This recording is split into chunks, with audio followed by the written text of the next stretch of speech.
Hi, Sandra Wilson here. I'm a clinical hypnotherapist, and in today's video I'm going to talk a little bit about how rejection sensitive dysphoria, ADHD, can really amplify the criticism you might start to notice from your family or friends. So the holiday criticism. So for many women with ADHD, rejection sensitivity can make even small, seemingly insignificant comments at family gatherings feel deeply painful. And this is because rejection sensitivity doesn't just respond to the words that people say, it reacts to the emotion behind them, or rather the perceived emotion.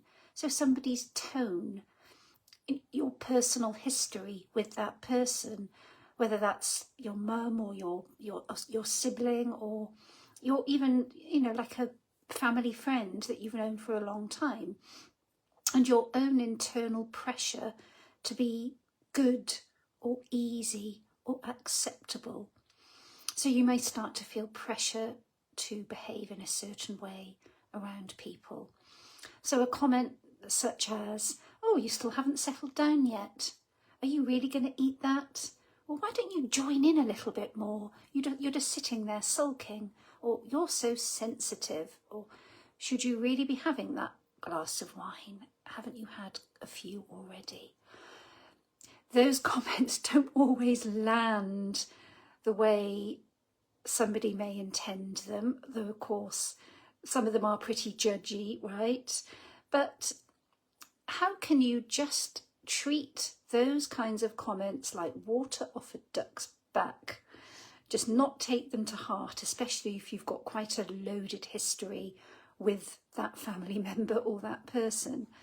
And really what's happening with rejection sensitivity and ADHD is that your nervous system senses a threat, which is why it feels so horrible.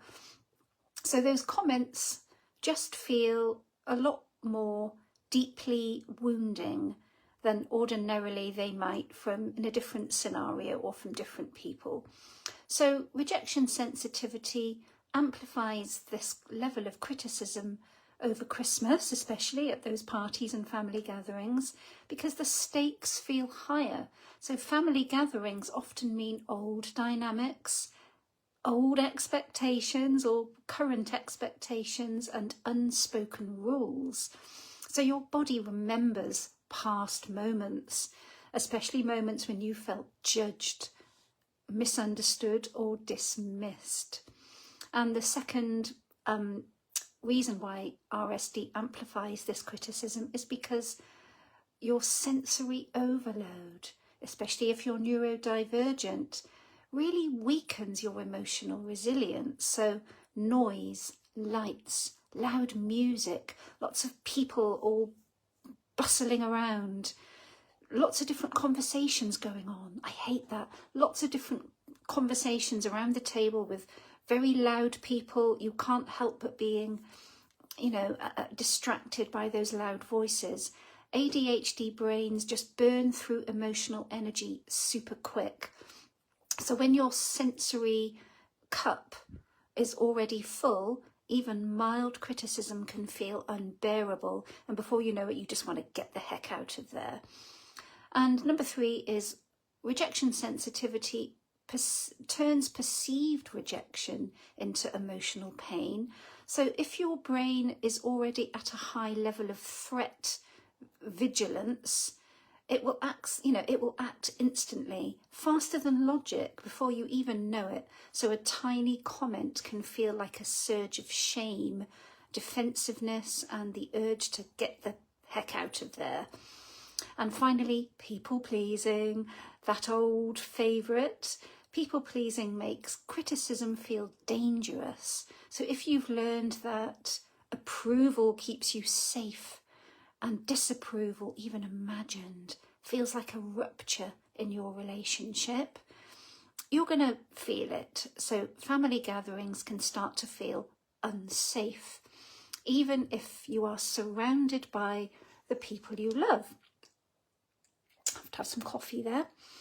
So it's not because you are oversensitive, it's not because you're overreacting. Really, it's just your nervous system remembering all those old patterns, all that old baggage, all that old crap, and it's just trying to protect you. So I'm going to just talk you through a few ways that you can calm your nervous system very quickly when RSD, when that rejection sensitivity hits. So the first method is just by noticing your breath, and it's the 4-2-6 breath, and this will immediately calm your fight or flight response. So what you do is you breathe in for a count of 4, you hold for a count of 2, and you exhale for a count of 6. So doing it repeatedly for maybe 3 or 4 rounds, breathe in for 4, hold for 2, exhale for 6. Those longer exhales are really important because they communicate to your nervous system that you're safe, and you can even escape to the bathroom, escape to a quiet corner of the house, and just do this if things start to get a little bit icky, a little bit overwhelming. And the second method is just running cold water over your wrists or hold something cool.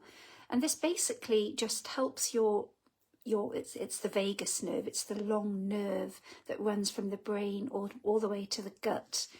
This will help you to reset and avoid emotional flooding. And it's really, really quick, and it can be surprisingly effective.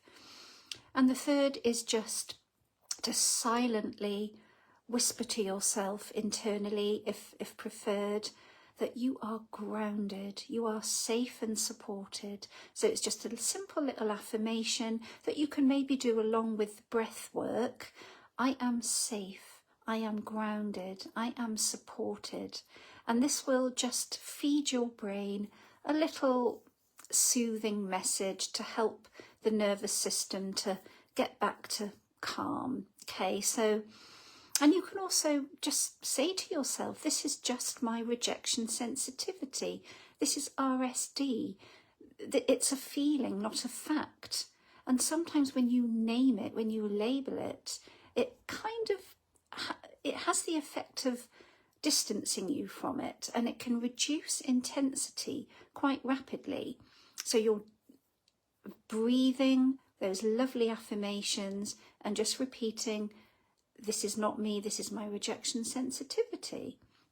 So you are not in real danger. Logically, you know that.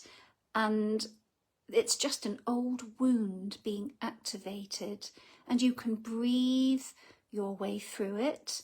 But the biggest piece of advice really is if you start to feel overwhelmed and you start to notice those feelings, just get yourself out of that space if you can and try some of those methods. So if you need an excuse, you just need to say, well, I just need to pop to the loo or get a glass of water, or I just need to quickly check a message. I just need a quick breath of fresh air. And sometimes just by the movement of getting yourself out of the room can help you to burn off some of that cortisol that you've noticed has spiked as a result of the rejection sensitivity or that comment that family member made. So you don't have to just sit there and stew. Okay, so I really do hope that's helped. And if you would like me to send you a short guided relaxation, if you pop yes in the comments of this post or just send me a DM, then I will send you this lovely calming, it's quite short, guided relaxation that you can maybe do in the run up to Christmas. And if you need further help, don't forget I'm offering a special one-off powerful hypnotherapy session that goes on for between 60 to 90 minutes, and it includes a personalised recording just for you if you are struggling with overwhelm and the pain of worrying about the criticism, or maybe you're already being criticised and you just want to have a little break before the big day. So I'm going to sign off now, and I'll be back with more content tomorrow. Bye for now.